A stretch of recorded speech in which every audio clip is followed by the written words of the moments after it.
ప్రస్తుతం అంటున్నారు. మేడం, అంటే బీసీ రిజర్వేషన్లు అమలు కోరుతూ బీజేపీ ఆందోళనలు చేసింది. కామారెడ్డి డిక్లరేషన్ కేవలం రాజకీయ మతపరమైన రిజర్వేషన్ అని చెప్తుంది. దీన్ని ఎట్లా చూస్తున్నారు?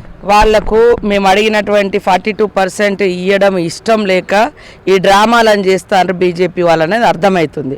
కాబట్టి ఇక్కడ మతపరమైనటువంటి రిజర్వేషన్లు ఏమున్నాయి?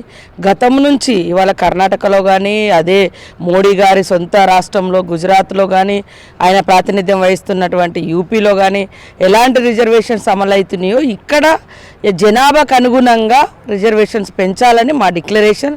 మేము హార్ట్ఫుల్గా చేస్తూ ఉన్నాం. కాకపోతే ఆ చిత్తశుద్ధి లేకుండా ఈ డ్రామాలు, ఈ మాటలు మాట్లాడుతున్నారు. అవన్నీ మానుకొని మీ యొక్క నిజస్వరూపం ప్రజలకు అర్థమవుతుంది. మీకు ఇష్టం ఉండదని. ఎందుకంటే పిఎంఓ ఆఫీస్లో కూడా చూస్తే బీసీలు ఎంతమంది ఉన్నారు, ఎస్సీలు ఎంతమంది ఉన్నారు, ఎస్టీలు ఎంతమంది ఉన్నారో అసలు బీజేపీకి అట్టడుగు వర్గాల పట్ల, బడుగు బలైన వర్గాల పట్ల ఏమాత్రం చిత్తశుద్ధి ఉందో మనకు తెలుసు. కాబట్టి వాళ్ళు తప్పించుకునేటువంటి దానికోసం ఇతరులను పరనింద, ఆత్మస్థుతి అనేది ఉంటాయి కదా, సేమ్ అది చేస్తారు.